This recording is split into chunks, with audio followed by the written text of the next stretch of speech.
Hello students, कैसे हैं। आज हम बीएससी फर्स्ट ईयर के फर्स्ट सेमेस्टर में स्केलर प्रोडक्ट और वेक्टर प्रोडक्ट की स्टडी करेंगे। तो आइए देखते हैं स्केलर प्रोडक्ट। सबसे पहले हम स्केलर प्रोडक्ट को डिफाइन करते हैं।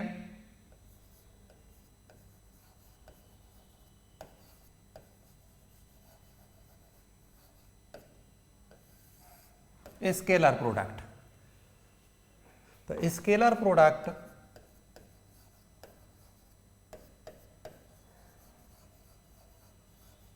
of two vectors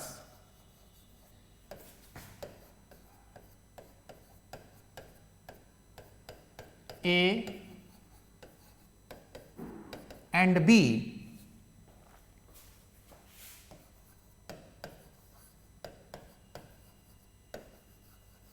is given by A dot B vector A dot vector B equal to A B cos theta.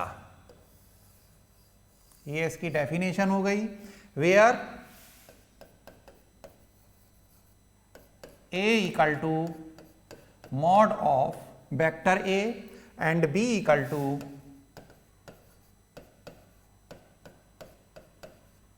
Mod of vector B and theta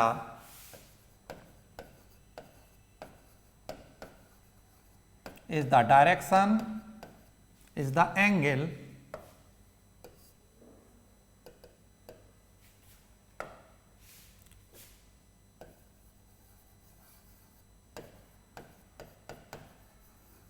between vector A and vector B।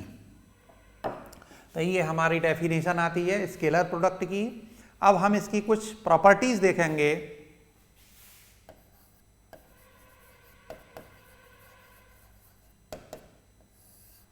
तो scalar product क्या होता है। दो vectors A और B का scalar product निम्न प्रकार दिया जाता है। A dot B equal to A B cos theta, जहां ए जो है वो वेक्टर ए का मॉड है और बी जो है वेक्टर बी का मॉड है, जबकि थीटा वेक्टर ए और वेक्टर बी के बीच का एंगल है। अब हम इसकी प्रॉपर्टीज देखते हैं। पहली प्रॉपर्टी है scalar product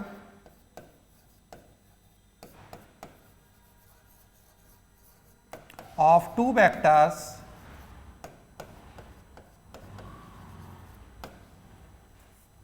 may be positive, negative और जीरो। दो वेक्टर्स का स्केलर प्रोडक्ट पॉजिटिव भी हो सकता है, नेगेटिव हो सकता है या फिर जीरो हो सकता है। तो किस तरीके से हम दे सकते हैं।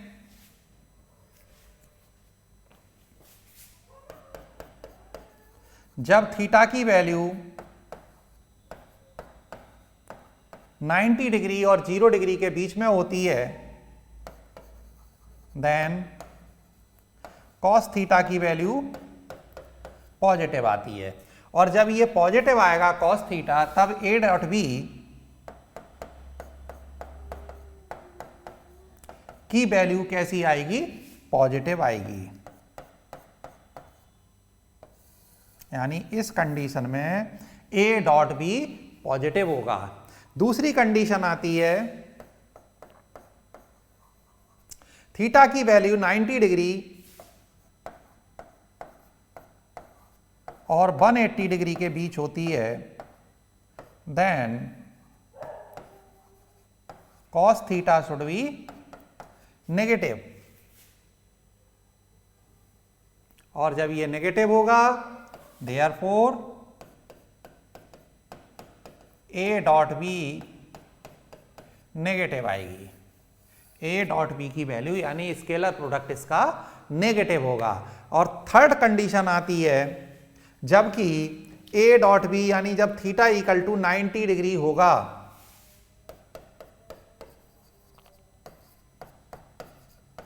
ठीक 90 डिग्री होगा, then cos theta should be zero.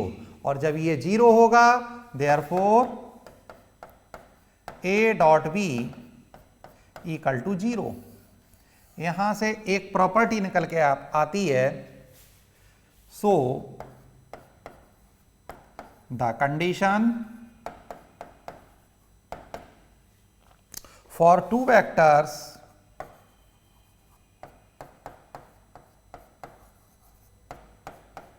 A and B to be perpendicular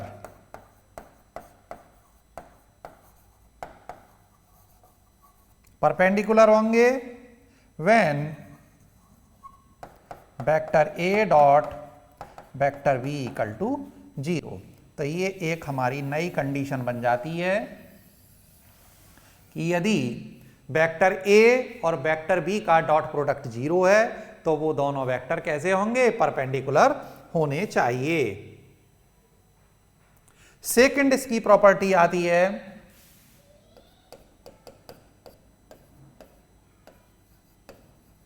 scalar product of two vectors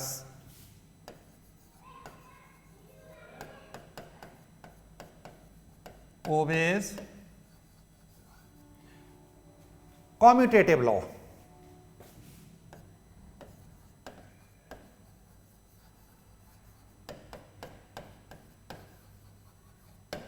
मतलब वेक्टर्स का स्केलर प्रोडक्ट कॉम्यूटेटिव लॉ का पालन करता है, that is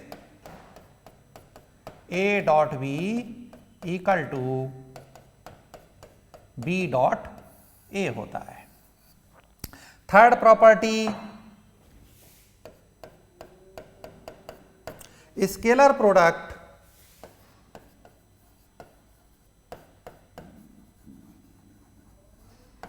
obeys distributive law.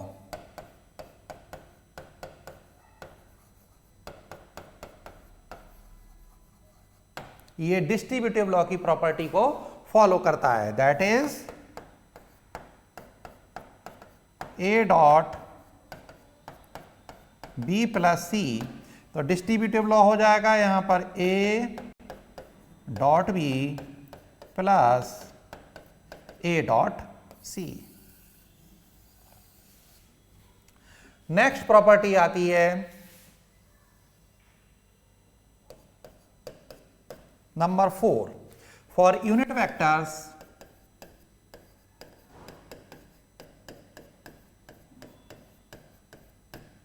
Unit vectors कौन से लेते हैं हम, i, j और k।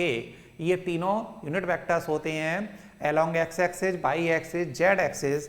तब हम देखते हैं कि i dot i equal to j dot j equal to k dot k equal to आता है 1। और ये कैसे आता है, i dot i equal to i mod cos theta. और ये कितना हो जाता है, 1 होता है कॉस 0। i डायरेक्शन के रहा है, थीटा की वैल्यू कितनी है, 0 डिग्री, इसलिए ये आता है 1। और i डॉट j अगर हम देखें, j डॉट k देखें,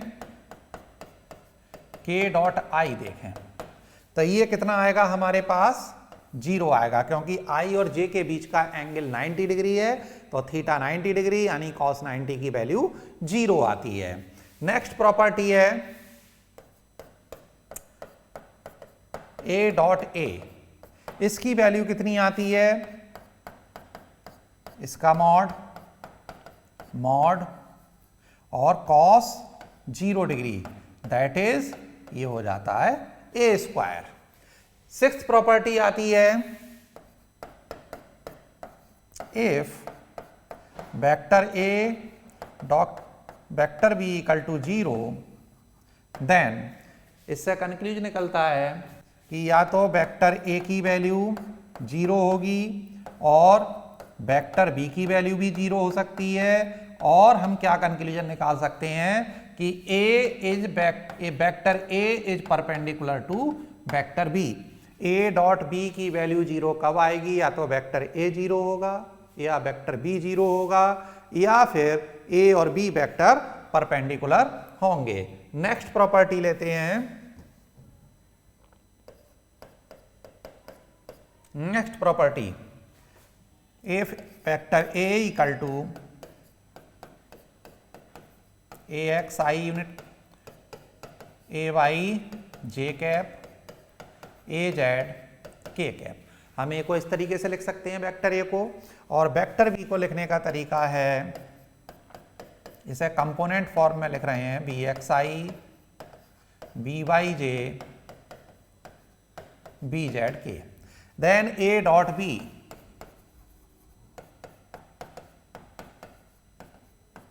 ए डॉट बी की वैल्यू कितनी होगी, A X I A Y J A Z K dot B X I B Y J B Z के।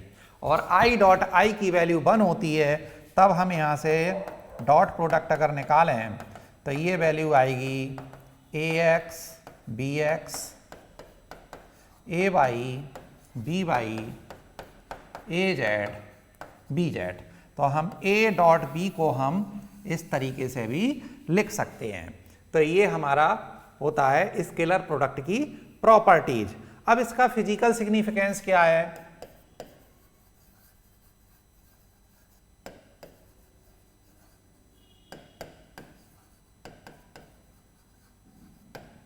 स्केलर प्रोडक्ट का फिजिकल सिग्निफिकेंस, या हम कह सकते हैं स्केलर प्रोडक्ट का भौतिक महत्व, कहां पर ये हमें यूज में आता है। नंबर 1, अगर हम वर्क का फार्मूला पढ़ते हैं, वर्क, तो वर्क कैसे दिया जाता है? W equal to F dot S, और एफ डॉट एस को हम लिख सकते हैं एफ एस कॉस थीटा। इसी तरीके से पावर, पावर को हम जो है डिफाइन करते हैं स्केलर प्रोडक्ट या डॉट प्रोडक्ट से, और पावर दी जाती है P equal to F dot B equal to F V cos theta. इसी तरीके से हमने इलेक्ट्रिसिटी में पढ़ा है इलेक्ट्रिक फ्लक्स,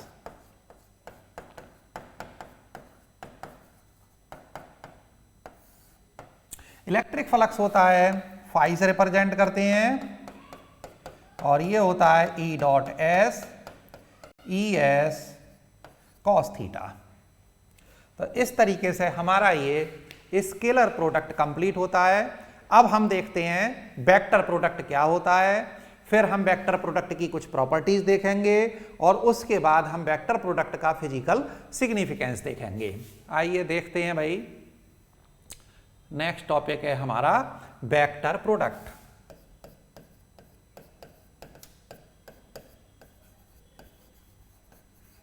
और इसे हम कह सकते हैं क्रॉस प्रोडक्ट।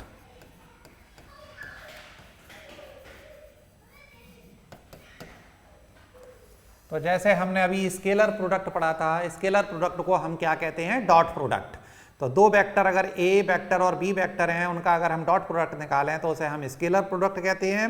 और अगर वेक्टर ए और वेक्टर बी का क्रॉस प्रोडक्ट निकालें तो उसे हम क्या कहते हैं? वेक्टर प्रोडक्ट या क्रॉस प्रोडक्ट कहते हैं। तो इसे डिफाइन करेंगे, vector product of two vectors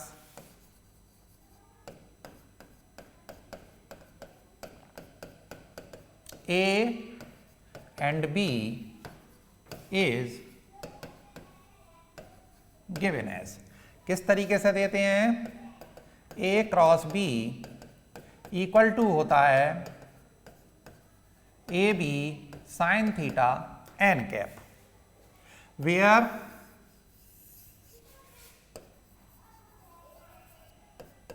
A equal to होता है वेक्टर A का मॉड, B इक्वल टू होता है वेक्टर B का mod, and theta is the angle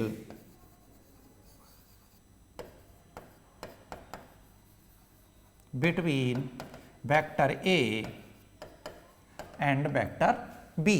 तो इस तरीके से हम इसे वेक्टर प्रोडक्ट को डिफाइन कर देते हैं। और यहां पर एन कैप क्या होता है? एन कैप क्या शो करता है, unit vector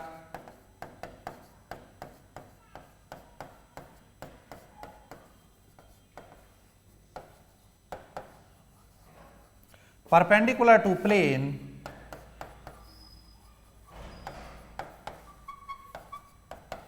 A and B, या हम इसे ऐसे भी कह सकते हैं, एन कैप यूनिट वेक्टर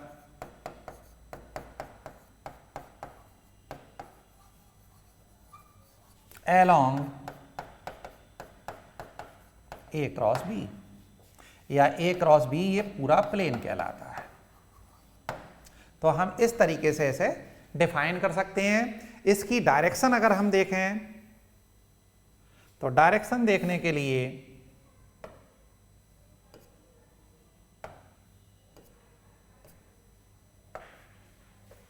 हम डायरेक्शन लेते हैं एन कैप की, या तो स्क्रू रूल से लेते हैं, राइट हैंड थंब रूल ले लेते हैं, या मैक्सवेल स्क्रू रूल लेते हैं। तो इसकी डायरेक्शन के लिए direction given by right hand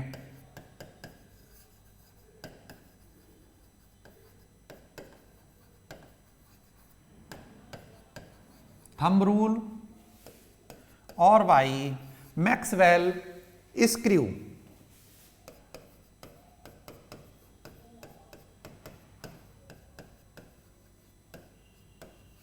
rule. किस तरीके से देते हैं, अगर हमारे पास दो वेक्टर दे रखे हैं, वेक्टर ए है, वेक्टर बी है, तब हम क्या देते हैं, ये हमारे पास थंब रूल है, ये हम पहले वेक्टर ए लेते हैं और वेक्टर ए को इस तरीके से लेते हैं कि ये वेक्टर बी की तरफ को मुड़े, तब डायरेक्शन क्या हो जाएगी, ये ऊपर की ओर डायरेक्शन आ रही है। इसका मतलब इसकी डायरेक्शन ए क्रॉस बी की डायरेक्शन ये हमारे पास एन कैप हो गई, और ये काय की डायरेक्शन होगी, प्लेन ए क्रॉस बी। ये जो हमारे पास प्लेन दिया है, इस प्लेन के ये परपेंडिकुलर आएगी। या फिर अगर हम बी क्रॉस ए निकालें, अगर यहां वेक्टर बी होता, यहां वेक्टर ए होता, तब हम क्या करते, देखो ये है वेक्टर बी क्रॉस ए, तब भी हमारी डायरेक्शन क्या आती, ये बी है, बी क्रॉस ए की डायरेक्शन, अगर वेक्टर बी यहां पर है। और अगर हम इसे थोड़ा सा उल्टा कर दें, इसे हम ऐसे ही रहने दें, ये हमारे पास वेक्टर ए है और ये वेक्टर बी है, ये कोई प्लेन है और हमें निकालना है बी क्रॉस ए। तो बी क्रॉस ए निकालने के लिए हम बी से ए की तरफ इस तरीके से ये उंगली हमारी इधर मुड़े, तो ये डायरेक्शन किधर आ रही है, डाउनवर्ड डायरेक्शन जा रही है, अंदर की ओर जा रही है। इसका मतलब एन की डायरेक्शन क्या होगी, ये जो हमारे पास प्लेन है, ये प्लेन है, इसके लंबवत नीचे की ओर होगी एन क्रॉस बी। तो ये वाली डायरेक्शन क्या कहलाएगी, हमारे पास बी क्रॉस ए की डायरेक्शन कहलाएगी। तो इस तरीके से हम इसमें डायरेक्शन देख लेते हैं। अब हम देखते हैं इसकी प्रॉपर्टीज क्या हैं।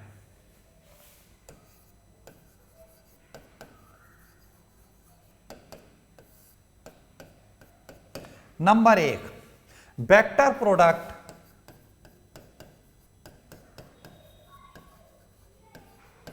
Is not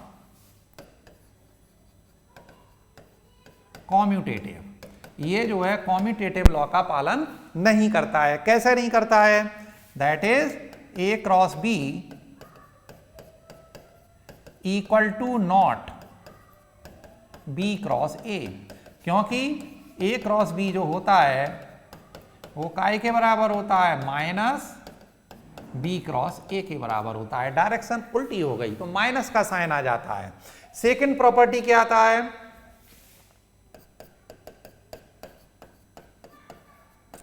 vector product obeys distributive law.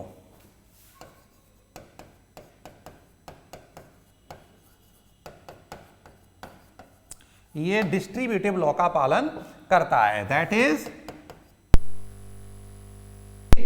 Cross B plus C equal to A cross B plus A cross C.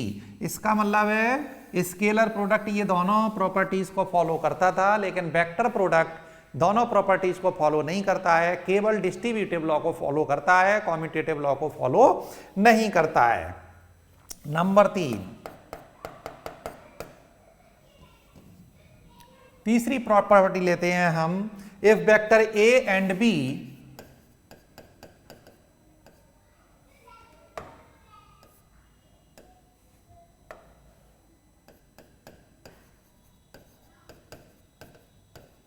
Are collinear,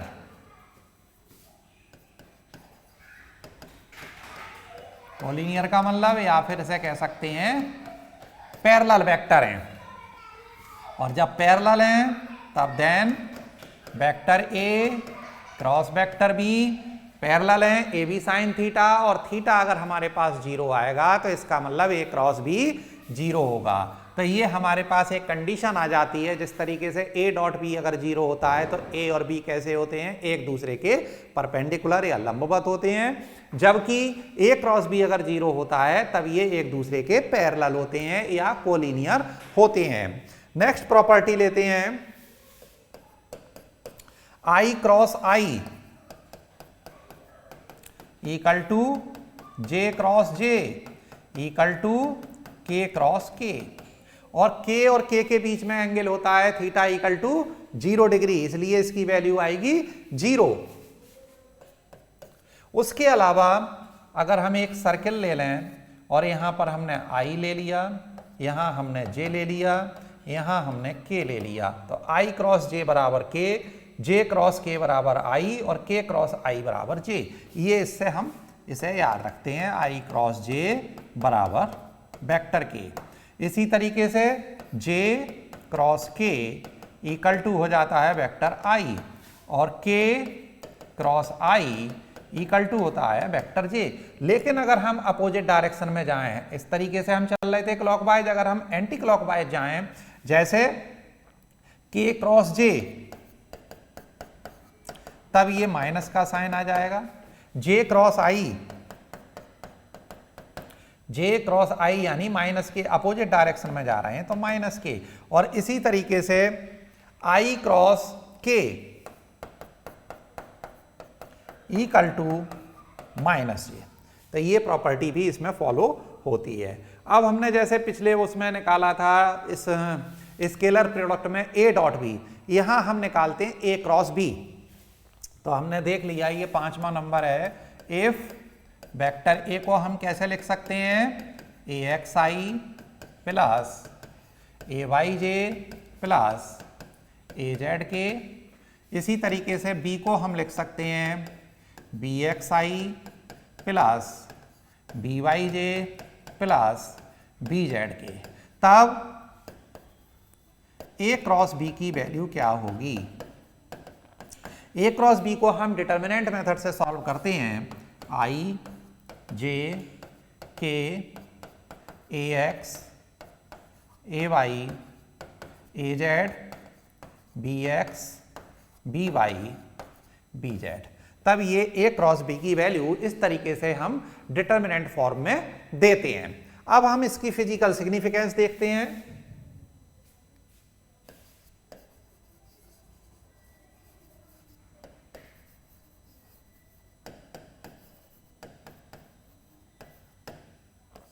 इसका भौतिक महत्व क्या होगा, जैसे नंबर 1 हम क्रॉस प्रोडक्ट से क्या पढ़ते हैं, टॉर्क, जिसे हम कहते हैं बलागुण।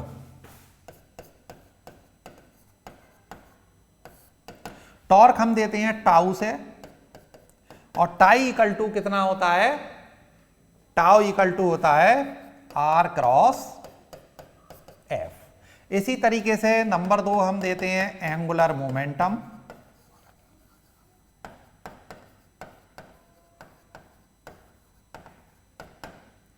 एंगुलर मोमेंटम यानी कोणीय संवेग, और कोणीय संवेग का इसे रिप्रेजेंट करते हैं वेक्टर जे, और जे बराबर होता है आर क्रॉस पी के बराबर। ये सब हमारे पढ़े हुए हैं, केवल एक रिवीजन टाइप चल रहा है। नंबर 3, इसी तरीके से हम एंगुलर वेलोसिटी को भी डिफाइन कर सकते हैं।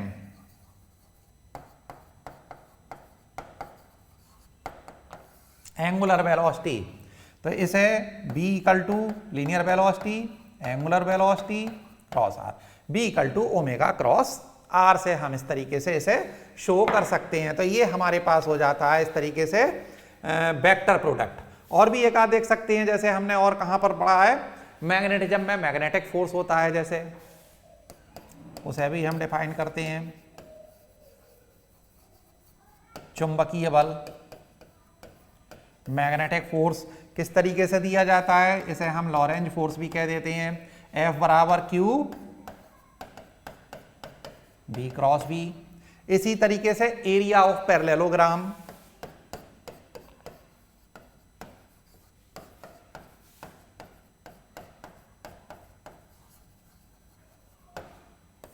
अगर कोई पैरेललोग्राम है जिसकी साइड्स A और B से दी जा रही हैं, तब हम इसका एरिया देते हैं vector A cross vector B equal to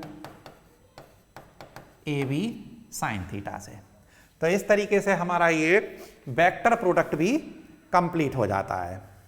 तो ये आप लोगों की सभी की समझ में आया होगा, स्केलर प्रोडक्ट क्या होता है, वेक्टर प्रोडक्ट क्या होता है, स्केलर प्रोडक्ट की प्रॉपर्टीज़ क्या होती हैं, वेक्टर प्रोडक्ट की प्रॉपर्टीज़ क्या होती हैं और इनके फिजिकल सिग्निफिकेंस क्या होते हैं। तो इसे आप अच्छे से एक बार देख लें और इन्हें तैयार करें। अगर वीडियो अच्छी लगी हो तो सभी लोग लाइक करें, दोस्तों के साथ शेयर करें और अगर नए हैं तो चैनल को सब्सक्राइब करें, जिससे कि आने वाली नई वीडियो का अपडेट आप तक पहुंच सके। धन्यवाद।